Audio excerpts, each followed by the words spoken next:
巡警震惊地发现，著名男歌星居然被性侵了，而歹徒用的竟是一个酒瓶。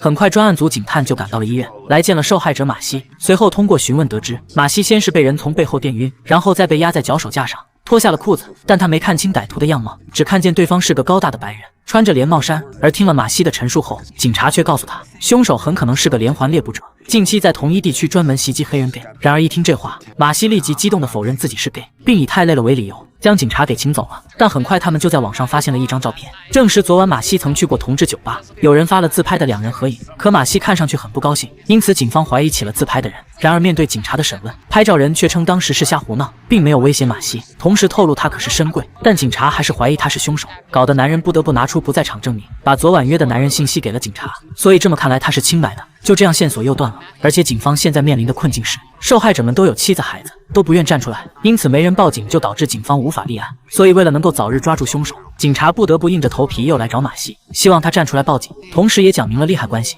和这件事的意义。却不料马西还没回答，经纪人先反对了起来，理由是人们会因此认为马西是 gay。 哪知马西竟深明大义，尽管经纪人阻止，他还是决定牺牲自己来拯救更多的人。于是就这样，马西发表了声明，并借机真正出柜了。而这让警察也没想到，不过还是佩服他的勇敢。再说这对破案也很有利，而效果也很快显现出来了。一名受害者因此主动找上了门，他表示自己离开酒吧后，也是在回家的路上被电击后侵犯了，时间是周二，当然也没看清歹徒的样貌。于是警察就让他回想有没有奇怪的人接近过你。结果男人想起在事发1个月前，我在酒吧门外抽烟时，有个白人男子向我要烟。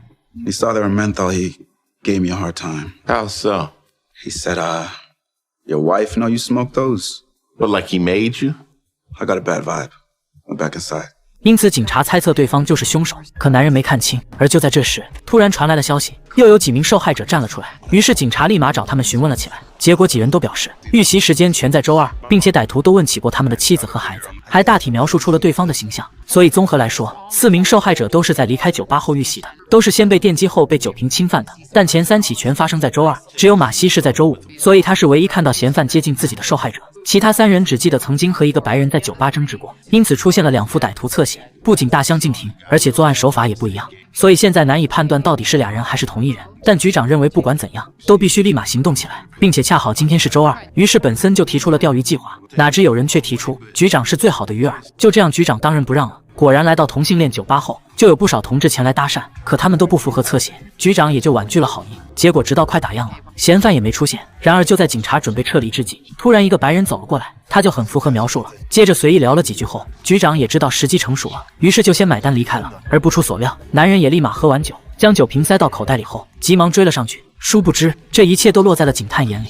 随后他们也跟了上去。于是就在歹徒准备电击局长之际，警探突然冲出，先用枪逼停了他，接着又将他制服，随后从裤兜里取出了那只凶器酒瓶。这下算是人赃俱获了。然而却没想到，想将嫌犯定罪竟是千难万难，因为莫兰不仅不承认，而且律师也很难缠，因此警察就先让马西来指认。可是仔细看了半天后，马西心里也没底，一会说大概是3号，一会儿又变成了6号，甚至想起自己是转身才瞥见的，于是又复刻了当时的转身，结果仍是认不出。这下律师可高兴了，警方却难堪了，反正指认是失败了。可虽然如此，检察官仍是将莫兰起诉了，并提到他本来就在服刑，现正处于保释期内，因此法官判先收监等候开庭。却不料就在这时，律师竟向检察官发起了挑衅，自称有证据证明马西在撒谎，并且马上就会爆出，搞得检察官顿时有了不好的预感。结果电视台很快播放了一段监控，是马西弟弟购买电击枪的录像，这就把莫兰的嫌疑降低了。加上他还有那天的不在场证明，所以案件发生了反转。网上都在传马西瞎编的，因此也造成了一种困局。即使前3起是莫兰干的，人们也不信了，是马西把整个案子搅黄了。可是到如今也没办法了，但必须审马西了。然而马西根本不承认撒谎了，还解释弟弟只是喜欢买些小玩意，并且这也是合法的。那警察就想知道你被袭时他在哪，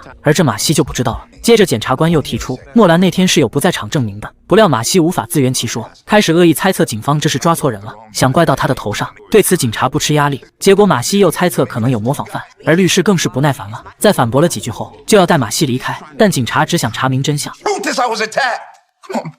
Brother, you saw me in the hospital. The cuts, the burn. I'm telling y'all this happened. What that guy took from me, I can never get back. Why in the hell would I make something like that up?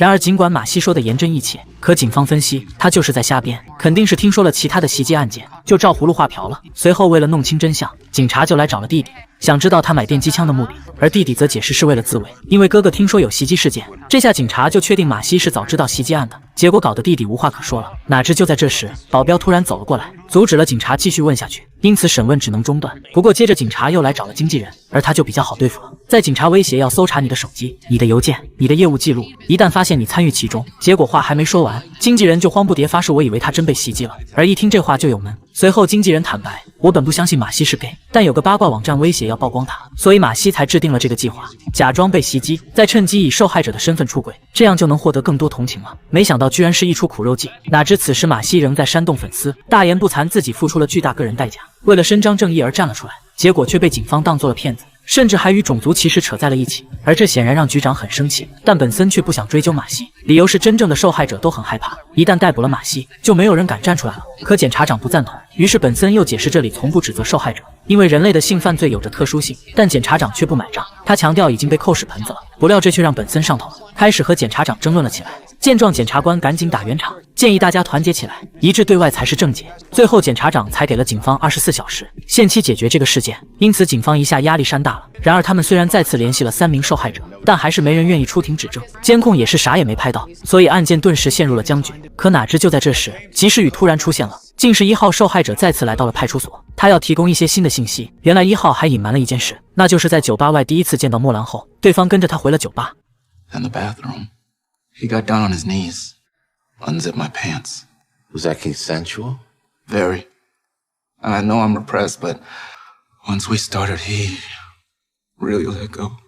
完事后，1号还和他拍了张合影，结果莫兰突然就生气了，然后1号就赶紧逃离了那里。而1个月后，1号又在酒吧遇到了莫兰，他相信就是莫兰跟踪了自己。可如果1号不作证，那张照片也成不了证据。但本森却认为很有用，起码可以作为认罪协商的筹码。然而律师对协议却不屑一顾，他认为莫兰根本不会被定罪，干嘛要认罪协商？不料检察官却提到了1号，接着拿出了那张照片做证据，并解释那是莫兰服侍完他之后拍的。但律师辩护这什么也证明不了，况且你也说双方是自愿的。对此，检察官承认确实如此，而且也会这样告诉陪审团。不过接着陪审团也会被告知，1个月后莫兰跟踪了1号，并愤怒地侵犯了他。哪知律师却不以为意，他认为陪审团是不会相信的，因为有马西的前车之鉴。结果检察官也赞同，但他要让莫兰明白的是，一旦开庭公开审理，他服务1号的事就会世人皆知。如果带着这个背景回到监狱，可以想象在里面会被怎样对待。 I'm not gay. 律师也安慰他不会到那一步的。不过检察官却信心十足，接着给了他2个选择，要不就是当个攻击 gay 的直男被关进监狱，要不就走庭审，让每个人都知道你是个服务了黑人后而发怒了的自我厌恶的 gay。最后莫兰只得认罪，选择做一个服刑7年的直男。然而整个案件到此并未结束，局长还记得马西，想要接着起诉他，但本森仍不同意，因为这事一旦做了，那幸存者就会害怕他们不会被采信。可局长想让马西付出代价，然而警探表示他已经付了，现在全世界都在嘲笑他瞎编了。